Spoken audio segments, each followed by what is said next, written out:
Think of the world's wealthiest families. They didn't get where they are by accident. Billionaires teach their children lessons that shape habits, choices, and confidence across generations. In this video, we'll uncover 5 core principles they consistently pass down, practical, repeatable habits that anyone can adapt, whether you're raising a future CEO or simply want smarter, more responsible kids. By the end, you'll have concrete ways to bring their methods into your family, not to buy success, but to build the mindset that creates it. When you peel back the headlines and privileges, one constant across many billionaire families is this: work isn't an optional chore. It's a tool for building character. They don't protect their children from effort, they scaffold it. From early childhood, that looks like consistent responsibilities. Making their bed every morning, helping prepare family meals, managing a small allowance tied to chores. As kids get older, it scales up: part-time jobs, running a school club, or managing a small business project. Each task is chosen not for glamour, but for the lessons it forces the child to learn: planning, time management, accountability, and follow-through. Picture a teenager running a weekend pop-up stand. On day 1, they mess up inventory. On day 2, a supplier doesn't show. By day 3, they've adjusted pricing and simplified the offering. Those 3 days teach more about problem-solving and persistence than any lecture ever could. Billionaire parents know this. Repeated, low-stakes struggles build the mental calluses you need for bigger risks later. It's not about making money from the stand. It's about proving you can finish what you start, even when it's messy.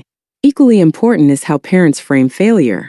In wealthy households that value grit, setbacks are treated as data, not disgrace. A failed initiative becomes a lesson: what didn't work, why, and what to change next. Conversations focus on process. What did you try? What did you learn? What will you do differently? Instead of blame. That perspective trains children to experiment, tolerate discomfort, and iterate until something works.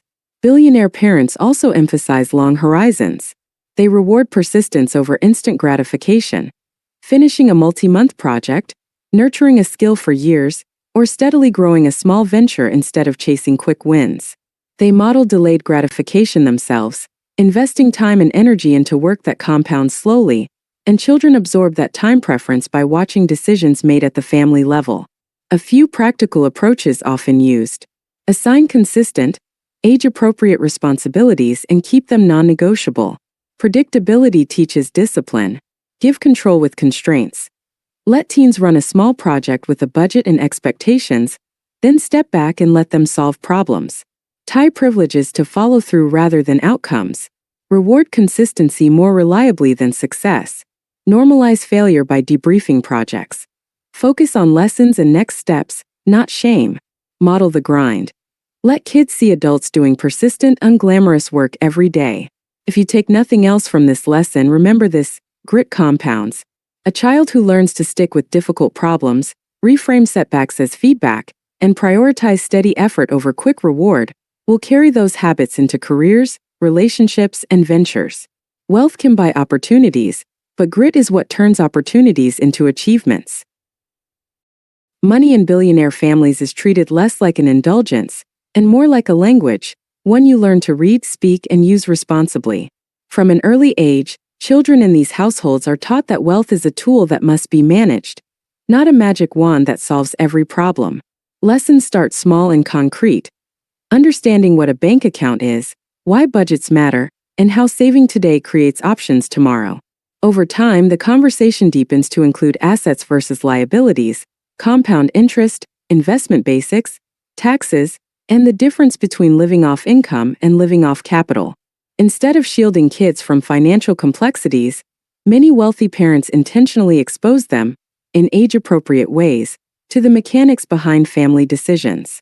They discuss why the family invests in certain businesses, what a diversified portfolio looks like, or why a long-term view matters when markets wobble. Those conversations demystify money and reduce the temptation to treat it as an endless safety net. When children understand the choices and trade-offs, they're less likely to either squander resources or avoid responsibility out of fear. Equally important is hands-on experience. Billionaire parents often give their children controlled opportunities to manage money, a binding allowance with rules, seed capital for a small venture, or the responsibility of helping evaluate a philanthropic gift. Those experiments are structured so kids feel the consequences of decisions without risking the family's core assets. When a teen invests a modest sum or runs a microbusiness, they learn real lessons about risk, reward, and accountability that no lecture can replace. Philanthropy and stewardship are woven into this financial education. Wealthy families frequently teach that with great resources comes an obligation to think beyond oneself. Children are introduced to charitable giving, shown how to evaluate nonprofit effectiveness, and sometimes given a discretionary fund to allocate.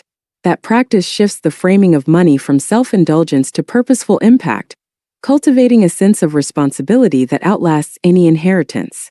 Billionaire parents also emphasize the technical skills behind stewardship, reading financial statements, understanding cash flow, and recognizing conflicts of interest. They encourage mentorship, hiring a trusted financial advisor or involving children in family meetings where decisions are debated transparently. This builds not only competence but confidence. The next generation learns they can engage with complex information, ask informed questions, and hold advisors accountable. Crucially, these families teach humility about money. They explain that luck and timing play a role, that markets can be irrational, and that wealth can disappear without prudent management. That realism keeps teenagers grounded and more likely to respect the systems that preserve wealth across generations, rather than assume it's an entitlement. When you combine early exposure, practical responsibility, lessons in stewardship, and a culture of curiosity about finance, children gain a durable understanding. Money amplifies values. It can fund innovation, secure freedom, and enable generosity, but only if it's stewarded wisely. For parents who want to replicate this approach, the key is to start conversations early, make financial lessons experiential, and model thoughtful decision-making so children grow from observers of wealth into competent stewards of it. In billionaire families, education is more than diplomas and test scores. It's a lifelong habit of curiosity, cross-discipline thinking, and intellectual humility.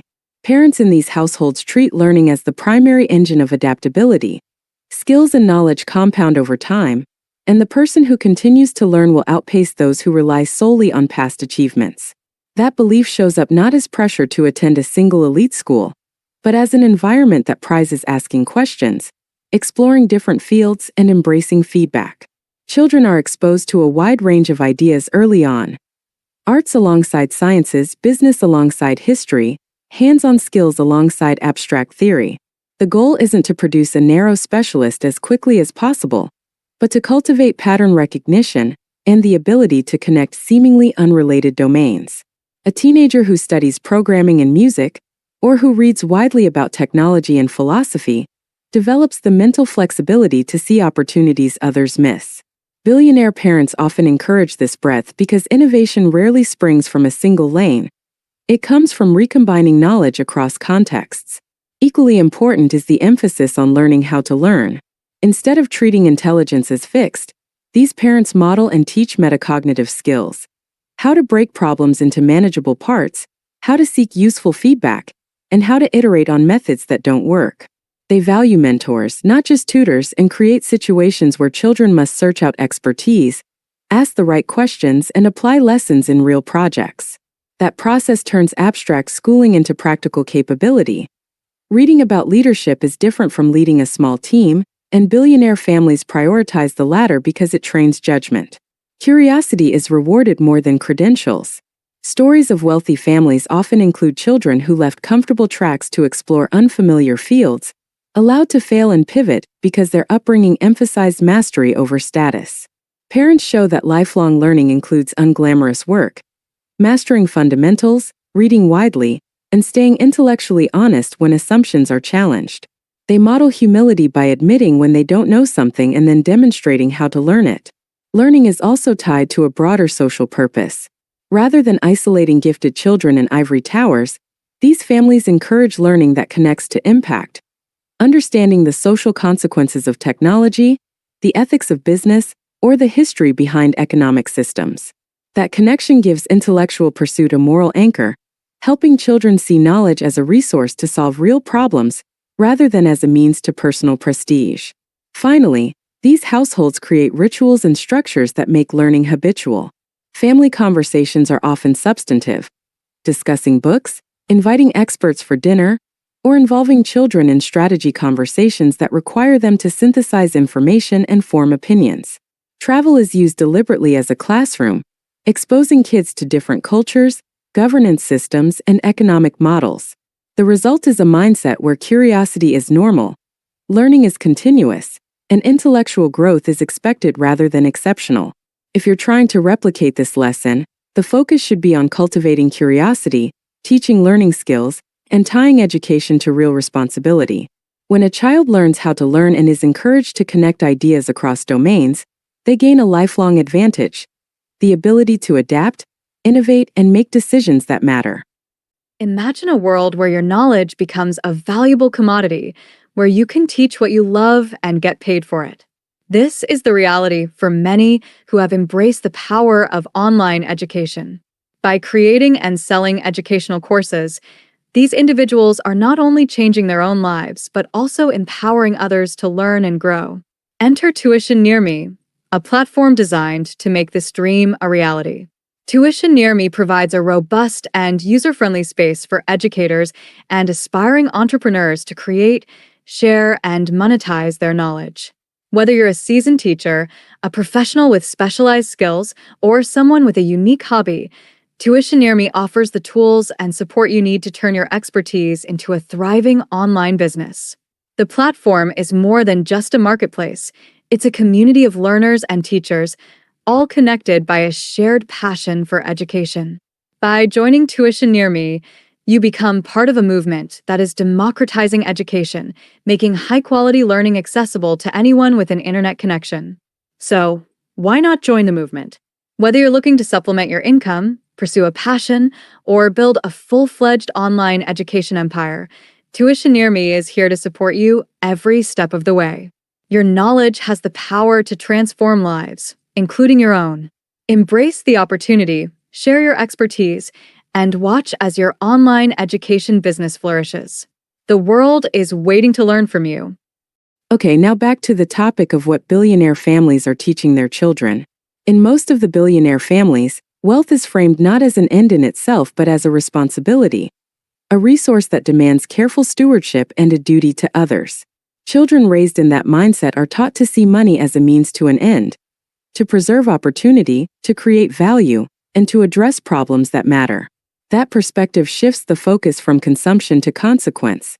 Instead of learning to spend first and think later, they're taught to ask, what does this money enable, who benefits, and what are the long-term implications of our choices? Parents model stewardship by including children in conversations about the family's responsibilities. Those discussions are candid and practical. Why the family supports certain charities, how investments align with values, and what trade-offs come with different courses of action. By demystifying the decisions behind giving and investing, parents help children understand that choices about money reflect priorities and have ripple effects across communities and generations. That sense of connection reduces entitlement and replaces it with accountability. Philanthropy is often the laboratory for stewardship. Children are invited to research causes, visit nonprofits, meet leaders on the ground, and decide within guided boundaries how to allocate funds. Through that process, they learn to assess effectiveness, understand how to measure impact, and recognize the difference between feel-good gestures and lasting solutions. They also see that good intentions must be paired with strategy. Giving without listening or without measurement can do harm, while thoughtful support can scale innovation and restore dignity. Stewardship also extends to the family's business and investments. Next generation members are exposed to governance, how boards work, the tension between short-term profit and long-term sustainability, and the responsibilities of leadership to employees and customers. They learn that preserving capital often means making unpopular but prudent decisions, and that risk management, legal, reputational, environmental, is as much part of stewardship as returns. Observing these trade-offs in practice teaches children that wealth preservation is a daily discipline, not a passive inheritance. Importantly, wealthy families teach humility about privilege. Children are reminded of the structural advantages they enjoy and the unpredictable role of luck in their family's trajectory. That humility tempers entitlement and fosters a sense of obligation. If you benefit from a system, you owe something to make it fairer or more productive for others. That moral framing helps children view stewardship as an ethical calling rather than merely a social performance. Accountability is built into the process. Families often set expectations and consequences. Managing a foundation requires regular reporting, and those who control family funds must do so transparently and responsibly. This creates a culture where decisions are documented, debated, and reviewed, and where poor stewardship has tangible repercussions. Such structures teach discipline and cultivate a reputation for seriousness that children inherit along with the resources. Finally, stewardship is modeled through living examples. Children watch how adults prioritize between consumption and investment, how they respond when a community needs help, and how they balance family interests with public responsibilities. Those everyday choices, whether to fund education programs, to commit to sustainable business practices, or to invest in long-term R&D, become the template for how the next generation thinks about wealth. When responsibility and stewardship are central to upbringing, money becomes a tool for building institutions, preserving opportunity, and amplifying values. The lesson for any parent is this: teach children to ask not just how do I get more, but what will I do with what I have? That shift transforms inheritance into legacy and privilege into purpose. Now, to our last lesson, but definitely not the least. Billionaire parents often prize independence the way others prize diplomas. Not independence as a comfortable safety net, but independence as the ability to take initiative, solve problems, and own outcomes. They encourage entrepreneurial thinking early, spotting opportunities, testing ideas, and accepting that the path will include setbacks. This isn't about pushing every child into startups.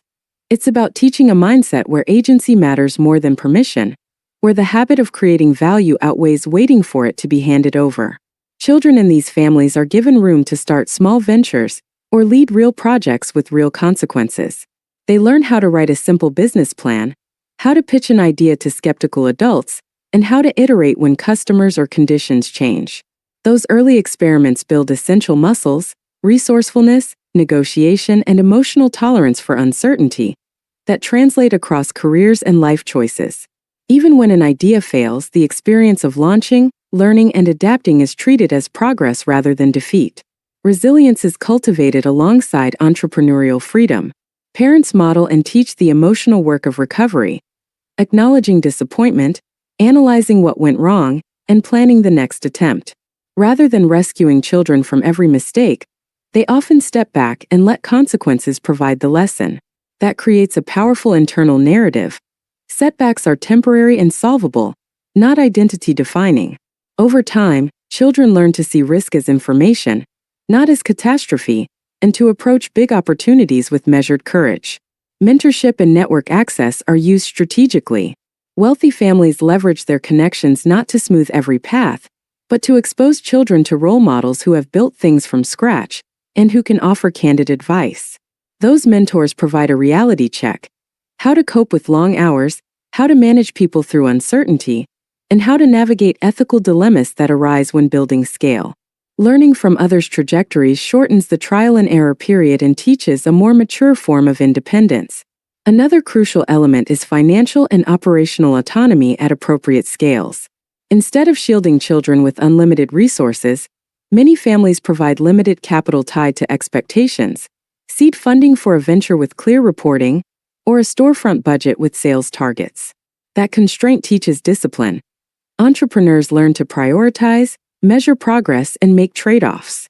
It's a gentle but effective way to turn privilege into learning, ensuring that access to resources becomes a training ground for responsibility rather than a crutch. Culture plays a role. Households that value independence celebrate initiative and grit more than inherited titles or passive consumption. Stories of family members who started small and scaled up are shared alongside honest accounts of mistakes. That storytelling normalizes the messy reality of building something and makes entrepreneurship feel like a natural, attainable path rather than an exotic risk. Finally, independence is balanced with a safety structure that allows for boldness without reckless exposure. Children know there's support if they need it, but they also know success requires performance. That balance, A soft landing paired with firm expectations creates boldness without entitlement and confidence without arrogance. When independence, entrepreneurship, and resilience are woven into upbringing, children gain more than business skills. They gain the capacity to create their own trajectories, to recover from failure, and to choose purposeful risks. Wealth may open doors, but independence teaches how to walk through them. And with this, give children the freedom to try, the responsibility to deliver, and the tools to learn from whatever happens. That combination builds people who can turn opportunity into enduring achievement.